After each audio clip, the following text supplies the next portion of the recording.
So thank you so much, Frank, for the patch notes. Mario, throw it over to you for some spicy takes. Okay, here we go. Some spicy takes. So I pulled a article from IGN by a friend of mine, Lucy O'Brien. This was an article that was actually updated, it looks like last year on May. But essentially, the article reads 7 controversial video game opinions from developers themselves. So this is actually controversial video game opinions from the people that make our games. I'm only going to pick one of them, obviously. But this one I think is interesting and kind of what we kind of talked about in certain ways where some things are too open in terms of it comes to like release dates. But there's also other information that they hold back that I think is necessary that for some reason they just decide not to do. So reading from, let's see here. Basically this comes from a tweet that one of the developers wrote. The industry is far too secretive, which has led to a culture where people don't actually know how video games are made or why decisions get made the way that they do, which creates an enormous disconnect when players think they understand things that are completely wrong. So, of course, that was a pull from someone who wrote, what is your most controversial video game opinion? And then a bunch of developers responded to that specific tweet. But that is the question I provide to everybody. The industry is too damn secretive. It just sucks that there's a lot of things I think that we wish we knew more about how games are actually made instead of making these assumptions. And I feel like a lot of us end up talking out of our own asses because of it. So what are your thoughts on things that you wish that studios would stop doing that would allow for go for it? Literally stop fucking giving me a trailer that is obvious bullshit. I hate when companies put out a trailer with gameplay or in-game engine gameplay where it's like, here's this really good looking game with this really cool looking gameplay, and then immediately if you've played games long enough, you can just look at a trailer and go, that's not going to be in the final product. That is not the final product. There's no way that game is going to look like that and play like that in the final product. Yeah. One of the biggest ones I can think of off the top of my head, 2 of them actually, Anthem and Metro Exodus. Where if you remember Metro Exodus' like initial gameplay trailer, it looks very similar to the game, but like the way the character moves and stuff like that, like it's the character's too smooth, the way he looks around and stuff like that, like that is not making it into the game. That's not how it works on a controller. Maybe on a mouse and keyboard, but definitely not on a controller. And then even Anthem, where it's just like this game looks too good, too smooth. And then you look at the actual gameplay for Anthem, you're like, oh, there it is. There's the real gameplay there. My example of that is Watch Dogs, and any Ubisoft game. No. Well, that's the thing. Oh, sorry. Go ahead. No, just it's the same thing that you're saying, where the game trailer, the first time we were introduced to Watch Dogs, it looked incredible. This was supposedly what Xbox One and the PS4 were supposed to be able to do. But then when you played the game, it looks nothing like or totally reduced from what you've seen. So the thing about Watch Dogs is all that stuff that was in that E3 trailer is actually in the game. All that stuff is in there. The physics, the way the coat moves, all of that is in the game. There's a great mod out there for PC where you can literally it's a small file, so they're not adding anything. It literally just turns all that stuff back on, and the game looks completely different. So it was a weird thing where like Ubisoft said, I guess we're just going to turn all this stuff off for the console versions and even the PC version, and then just ship this game out as a totally different looking game compared to what we showed at E3. I don't understand why companies still do this. Yeah, I think that's definitely one of my biggest problems with game studios. And I guess not the studios themselves, but people who advertise games feel like they don't know what they're talking about. And I feel like there's this huge disconnect between a studio, their advertisers, and the consumers. And it's just like the message gets so confuddled. Like you'll put out a trailer and consumers are going, some of the less informed are like, oh, this is amazing, I really want to play this, and then are super let down when they get the actual game, or the more informed will look at that and go, this is bullshit. Like, we know the game's not going to run like that. We know it's not going to play like that. And yeah, I don't know if that's necessarily on, I think that would be on the advertisers needing to be more informed about how games work, in my opinion. But yeah, it's something I want from studios is like more connection with people who are actually making the games. I don't care about who your top dog is. I don't care about the dude, like the CEO. I like talking to people who are like in the weeds, in the trenches, doing QA, doing development. Those are the like people that I want to hear from, right? Like these are the people who actually know what your games are about and how they work and the culture of the studio. And I feel like that's where the like secrecy comes in, is these top people who are just looking down are the ones who are trying to convey this information. And there's just so much disconnect, I think. That's my biggest takeaway. Yeah, I definitely agree with that, especially when it comes to just the idea of releasing games and having this idea that you think that these games are going to come out on the time that they're going to come out too, but we are still have to keep secret hush hush until the very last second, until we have to then do the Twitter post of like, sorry, we have to wait and stuff like that. Just tell us what's wrong. Tell us why. Tell us why, and then we'll understand. Like, I'm okay with delays. Like when Cyberpunk was being delayed and everyone kept making fun of the yellow text thing, which was the first of many jokes that game would suffer. I was okay with it for the most part, but at the same time, they still were not really telling us what was wrong. And I think that's the key thing that needs to change, is that we'll understand better if we understand what is taking so much time to make your thing. When you set a promise, like a date, that, you know, it's interesting how this all works. But again, yeah, I just wish it was not as so secretive. Same thing with movies. Movies have that same goddamn problem too. Mm-hmm. Harv, is there any secrets that you think we need to know about the industry? The whole release of like telling you what's wrong, there's a reason for that. One reason is investors. That's a huge reason why you don't say anything like that. Because usually investor calls are public knowledge, right? People listen in investor meetings, right? Yeah. So like, even if they say it there, if they say it in the text, they're not going to say it. They're not going to say it internally to investors, because that's going to freak them out. That stuff is done just with managers, developers, and like people within the company, which it makes sense, because then if you start talking about like what's wrong, that's going to put a bad image out there of the game itself as well. I get like that, so I understand why they don't do that. I just wish the companies were a little bit more transparent about the process, in a way, of like making games, what it takes to make games, right? Being in a company that has hundreds and hundreds of people. Let's take Rockstar Games, for example, right? How many studios does it take to make GTA 5, for example? Right? All over the United States, all over the world, pretty much.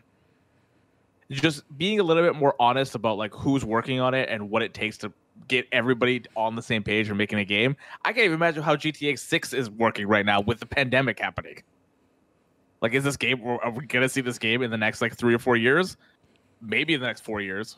Maybe.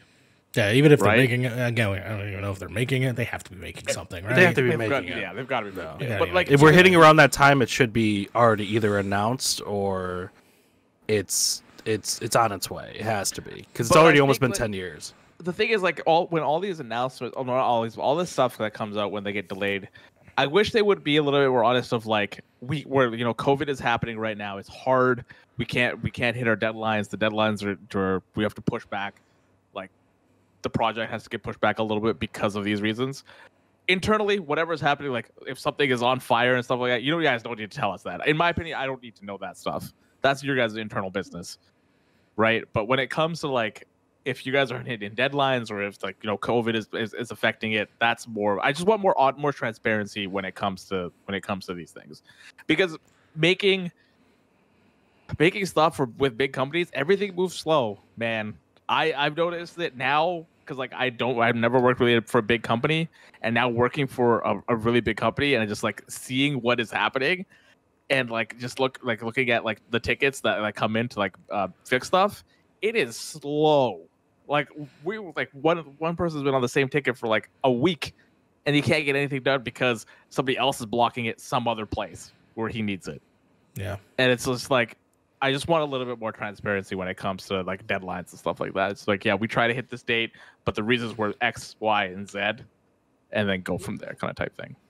Yeah, don't give unrealistic expectations to your audiences, and don't put release dates on anything. Yeah. For the love of God, do not put release dates on anything. Yeah. Because once you start putting release dates, I know you want to hype up people, right? I get it. A year, fine. But like when you put like a hard date on something, more often than not, it gets delayed. Yeah, and then hype dies out. I think the problem is that disconnect between, the studio and the consumer. Like, we all love video games, obviously. We talk about them so much, right? But like, if you actually asked any one of us what is the timeline and process for making a game, I don't think any of us would have any idea, right? And I would just love to see a little bit, right? We're generally informed. We kind of get the idea. I would love to see a timeline just on games. Like, hey, we started pre-production for a new project. We're like, have this many people working on something. Maybe it fizzles out. Cool, great. We know you were doing something. Started pre-production for something. We have this many different groups working on it. We're starting production. We have this many groups working on it. Just having like a timeline and seeing that studios are doing something instead of just being in the dark for like 4 years. Yeah, 4 or 5 years. There's so many people that are working on things that we don't know about that they can't say, and it sucks. God of War was like that, right? You don't even have to say like what you're working on. Yeah. Just say, hey, we have people working that we're in this stage. I think that would do so much good for the industry as a whole. Just being able to highlight like these are the steps and these are the processes and this is where we're at, instead of only talking to the public when you're announcing something, right? Yeah, no, I completely agree with that. Just you don't have to say what you're working on. Just be like, we're in pre-production for a project, a new IP, or we're in pre-production. That's more than enough to build. You don't even have to say new IP. Yeah, I don't care what you're working on. Just say, hey, we're working on something. Yeah. This is the stage we're in. Great, cool. If you want to give it a code name, give it a code name. If you don't. Like, I don't know. I just think it'd be nice to be able to go to a studio's website and instead of just not having an update for 4 years, say, hey, we're in pre-production. Hey, we're in production. Hey, we're testing.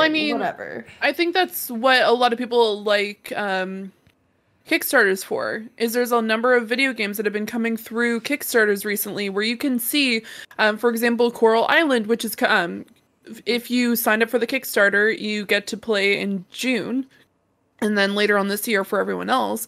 But I think it's something that's got everyone excited is because you actually get to see the step-by-step. Like, they have updates every week or so explaining like, hey, we've done this, we've released some new characters, what do you think? Like, this is some of the gameplay that we have, this is what we've been doing, this is who we've been in talks with. Like, we're not asking for that with big companies because there is so many freaking tape and like regulations and stuff like that they obviously can't go to the extent that an indie company can go to. But even just opening up the door a little bit, I think a lot of people, especially in 2021, like transparency.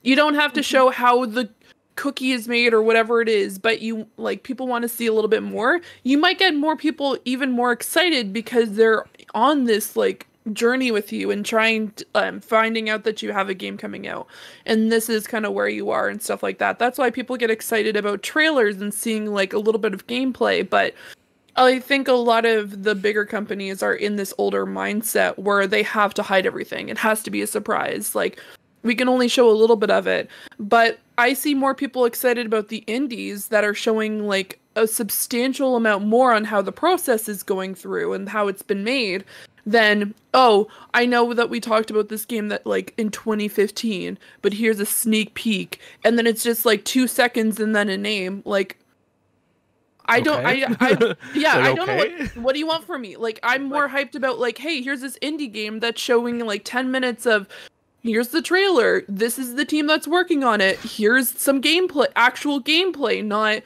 oh, this is what the game, like, this isn't what the game's gonna look like, but this is a part of the storyline. Like, This it's like fuck, I had it in my head now and I can't remember. Elden Ring. Oh no. Okay, you know what? No. I mean, yes, 100%. Well, I was going to commend them earlier for not giving a release date. No, it's That good. game's Yeah, just going to be exactly. ready yes, when it's ready. correct, Yeah. that's good. But like, one of the biggest things for me was Metroid Prime 4, where I showed it with the logo. That is a little different because of what No, happened. I mean, now, yes. it's That was a different. little, but like yeah. that restart happened a year ago, I think, right?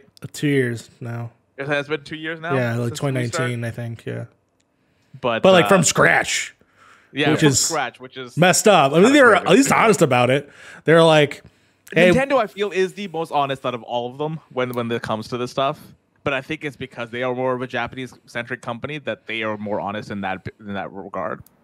Honestly, I feel like they do the same. They do the same. They do but I some of feel the They same. they're do more say honest they than other apologize, and I companies. feel bad every time they do it. They do it on camera. You know? Yeah. They get really sad about it. Yeah. They're upset just as much as we are, and I believe them. Yeah. I think if they took, like, if some studios took a little bit of a change in process in showing the consumer more, I think they would get more people hyped for their game. Because yes, Pathetic we've about like them too. Yeah. More people Yeah. would be pathetic. people would be sympathetic, like, hey, like, I know, like, we know that we said specifically this date, but you guys know how long it, like, what we've been doing, and this is why we're currently taking this extra step, rather than, hey, we need to extend the date.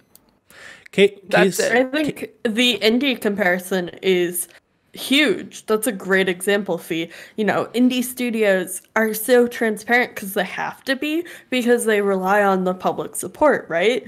But if big game companies just like modeled that sort of system where, again, you don't have to tell us everything. You don't have to tell us the storylines, the characters, whatever, but just have that same level of like updating, just like, hey, we're working on this, we're working on this system, this is where we're at.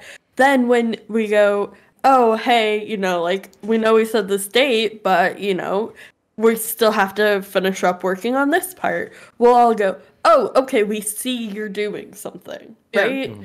It's not feeling like, oh, it's just gonna get delayed for eternity and they're not doing anything. Yeah. A good insight into all this too is the rise of the early access games too as well. Like Or one of the playable games, demo. yeah, like one of the games I herald is 7 Days to Die. It's still an early access game, but it's constantly just getting updates and constantly getting new things added to it, and like it's all based on like community feedback. It's like, okay, well, we don't like this, so it's like, okay, it's an early access game, let's just remove it. Let's try something new. Do you guys like this? No? Okay, let's try something new then. But there's a difference though, because that is a persistent game, right? It's Where not you, supposed to be, but like it's become a persistent game. That's what I kind of feel like you have, because like you can't do that with like say when Final Fantasy Remake Part 2 comes out. I think you can. Right, you and can. I'll give you an example. And I was going to bring it up. Halo Infinite right now is a game that was going to come out last year before pandemic, like it was supposedly done. But there was such brutal feedback from the first reveal from it that they had to reconsider and gave it a whole nother year to do so. And during this year that they're doing it, every month they have been having monthly drops of like, this is what we've been working on. This is how close we're doing. But you can't make that game playable though. Like you can't just have early access to the game and just. I don't think it necessarily has to be playable. Right. I don't think you need to. I think No. they've been doing a great job of keeping us updated, and I think that's all the consumers are really asking for, right? It's Yeah. just keep us updated. Like, there's a difference between like the way that I would say like Halo Infinite's doing it, and then like how Cyberpunk was like, by the way, this video that we're going to show you is about all the cars. The reason why we're showing you the cars is because the way you drive, we're still working on that. It's still fucked up, but we're not going to show you that. We're just going to show you what the cars look like. Here's how the sound of the car looks like. All right, cool. Here's all the weapons. Here are all the players. Because those are the things that are done. We're just showing you these things because we're still trying to fix this goddamn train wreck in the corner. Versus something's like, hey, honestly, this broke on us, but we're working on it, and you know what? We fixed it. We made it better. And then that's what we're doing. Like, that's the honesty that we think we really want. Yeah. Yeah, I just hope that game comes out this year. I hope so too. Yeah. Well, I will say, I feel like as a Halo, like as people want to play Halo, I feel like if it doesn't come out this year, I think it's gonna be in a bad place. yeah. Right. I will say this though. Any last thoughts, Frank? Yeah. you wanna Harv actually brought up a really good topic there too. Game demos, right? Start giving more game demos, companies. It makes no sense to me that you are locking your demos and your previews and all this to people who I don't give a shit you give it to. All right, I understand journos and stuff like that have to have it. It was me. But like, make it I'm not talking about you specifically. But what I'm saying is I've done the thing you're doing. You're saying though. Yeah, I don't give a shit about some random person's thing who probably won't even play your fucking final product. A lot of these journos don't even fucking play these. That's from what I found out. That's not true. We'll talk about that later. But it's a weird, like, give your games to people who are actually going to play your games. You know what I mean? Like, put out a demo that we can find, that a person that who's going to go out and actually pay for your game is going to actually get an opinion on, other than someone who might not necessarily have the pedigree to speak on the topic, talk about it, and might shit on it. And someone's going to go on there and go, oh, probably a bad game. Frank, I love you. That sounds like an amazing hot take topic. I feel like we could go for like an hour talking about we need game demos. I think that's a great hot take for another day. Yeah, we'll save that for not next week. But put that in the pocket. We'll talk about it later. We'll talk about that. Yeah, for sure. That's I feel like we could talk about that for so long, which is why I'm going to cut you off. But yeah, we'll definitely talk about that next hot take. So come back next hot take. I'll put it in my pocket. Put it in your pocket. All about game demos. I got some peanuts in my pocket. I got peanuts. Why the beans, the peanuts? What is happening here? What, you don't eat peanuts? Not in my pocket. I'm not surprised by anything that comes out of Frank's pockets at this point. Fair enough. Where else am I going to put them? That's what pockets are for. You put a bag of peanuts in there, you take it out every now and again, you get a peanut, and then you enjoy yourself. Yeah, you get those peanuts.